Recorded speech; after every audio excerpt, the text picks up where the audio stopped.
The most painful realization usually arrives long after the relationship has already changed. It comes when you begin remembering who you were before waiting became your routine.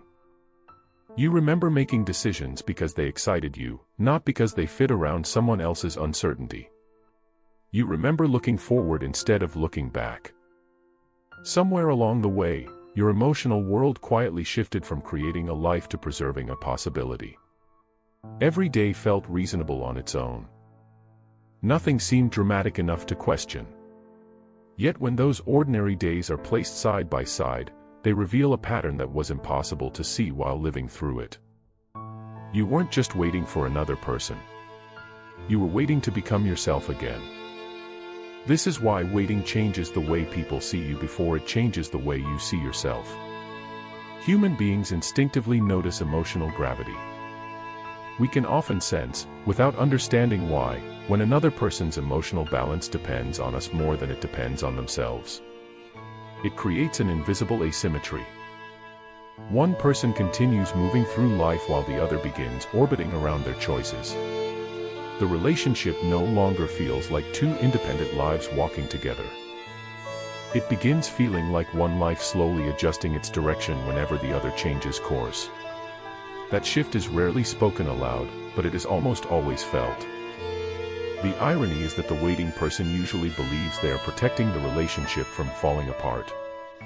They become more understanding, more patient, more forgiving.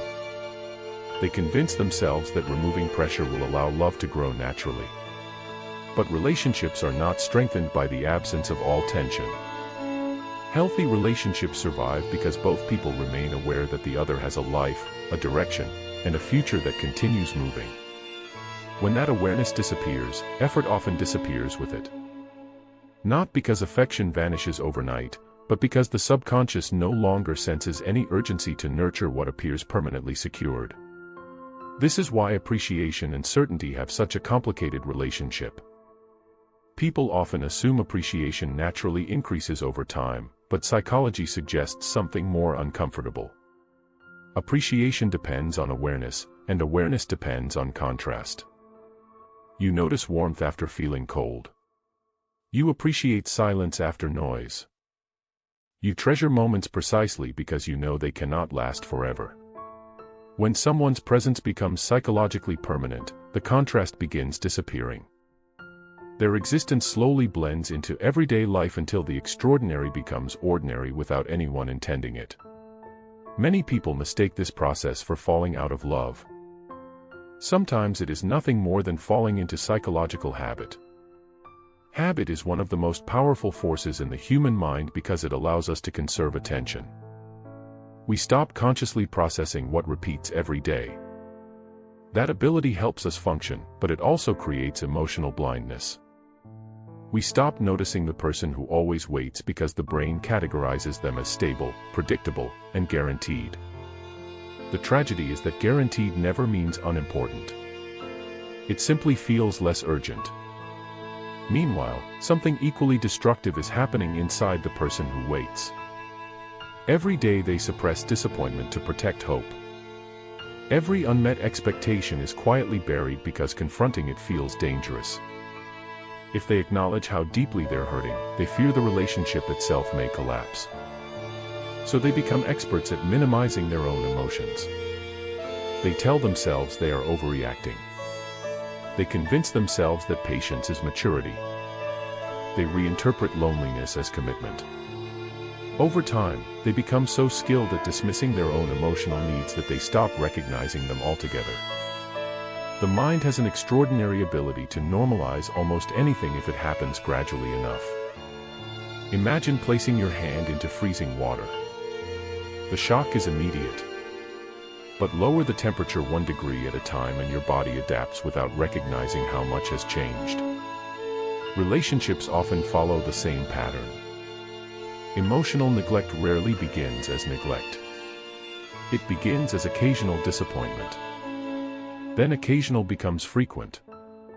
Frequent becomes normal. Normal becomes expected. Before long, the absence of emotional reciprocity no longer feels unusual. It simply feels like the relationship itself. This is where waiting quietly transforms into identity. You no longer describe yourself as someone who is temporarily waiting. You become the patient one, the understanding one, the one who never gives up. At first those labels feel admirable. Eventually they become cages. Every time reality suggests it's time to move on, your identity argues against it. If you leave now, were you ever truly patient? If you stop now, what did all those years mean? Without realizing it, you begin protecting an image of yourself instead of protecting your well-being. Perhaps this explains why the hardest person to forgive after a long period of waiting is rarely the other person. It is yourself. Looking back, every postponed opportunity becomes painfully visible. Every decision shaped by uncertainty suddenly makes sense in the worst possible way. You realize you weren't just investing in another person. You were investing in a version of the future that only existed inside your imagination. And imagination is almost impossible to compete with because it never has to face reality.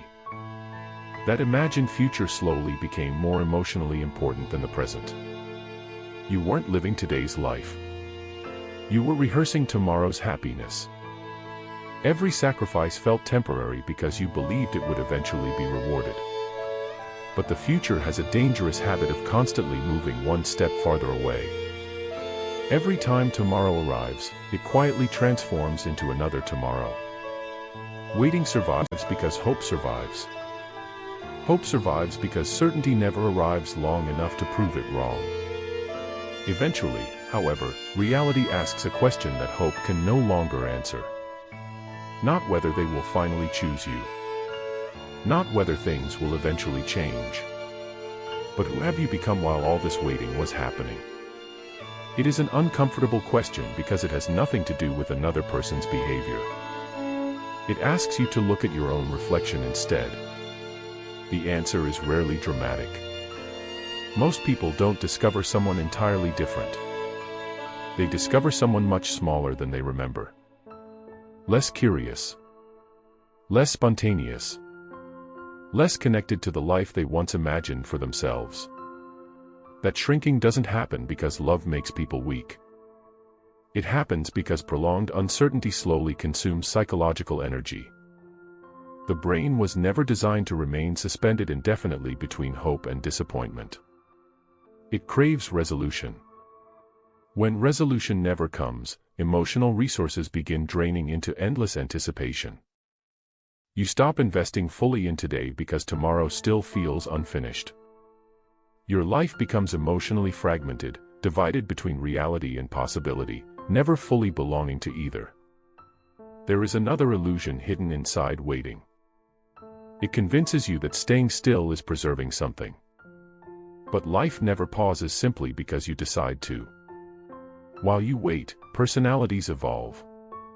Priorities change. Experiences reshape people in ways neither of you can predict. The person you were waiting for continues becoming someone new. So do you. Except one difference remains. They were changing by living. You were changing by postponing. Those are not the same kind of growth. One creates stories. The other creates fantasies about stories that never happened. This is why so many people feel strangely disconnected even if the relationship eventually becomes what they once wanted. They finally arrive at the destination only to discover they're no longer the same person who started the journey. The happiness they imagined belonged to an older version of themselves. Years of waiting quietly rewrote their emotional needs, their confidence, and their identity. The ending they fought so hard to reach no longer fits the person they have become. The cruelest part is that none of this feels obvious while it's happening. Waiting disguises itself as love because both require patience. But patience has a direction. Waiting often doesn't. Patience exists while life continues moving. Waiting convinces life to stand still. One expands your world. The other gradually reduces it until another person's decisions occupy far more space than your own. Perhaps that's why people often describe these experiences by saying they lost themselves. They didn't lose themselves in one catastrophic moment. They misplaced themselves through repetition. One compromise at a time. One postponed dream at a time. One silent disappointment at a time.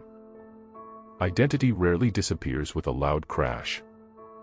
More often, it fades like a photograph left in sunlight, so gradually that you don't notice the colors disappearing until you compare it with what it used to be. The greatest tragedy isn't that someone failed to appreciate your loyalty. It is that your loyalty slowly stopped including yourself. You became incredibly committed to protecting the relationship while quietly abandoning the relationship you had with your own future. Every decision became an investment in uncertainty instead of an investment in your own life. By the time you recognized the cost, the years had already become memories. This is why waiting lowers your value, but not in the way most people imagine. It doesn't reduce your worth as a human being. Your worth never depended on another person's ability to recognize it. What waiting changes is perception. It teaches another mind that your presence requires no effort to keep because it has never experienced the possibility of truly losing it. At the same time, it teaches your own mind that your future can remain on hold indefinitely while someone else decides its direction. One lesson reduces appreciation. The other reduces self-respect. Together, they quietly create a relationship where one person becomes increasingly certain while the other becomes increasingly uncertain. And perhaps that is the final irony. People believe waiting proves how valuable love is. Yet love was never meant to be measured by how long someone can remain suspended in uncertainty. Love grows through shared movement, shared choices, and shared investment in a future that both people are actively building together. Waiting creates none of those things. It creates distance disguised as devotion, silence disguised as patience, and hope disguised as progress. By the time waiting finally ends, the greatest loss is rarely the relationship itself. It is the realization that while you were protecting the possibility of a future with someone else, your own life continued passing quietly in the background. The seasons changed. Opportunities came and went. Versions of yourself appeared and disappeared without ever being fully lived. One day you look behind you and realize the years did not vanish because someone took them from you. They vanished because you believed your life would truly begin after one final moment of certainty that never arrived. And that is what makes waiting so dangerous. It doesn't ask for everything all at once. It asks for one more day. Then one more week. Then one more season. Then one more year. Until eventually you discover that the person who was disappearing all along was never the one you were waiting for. It was you.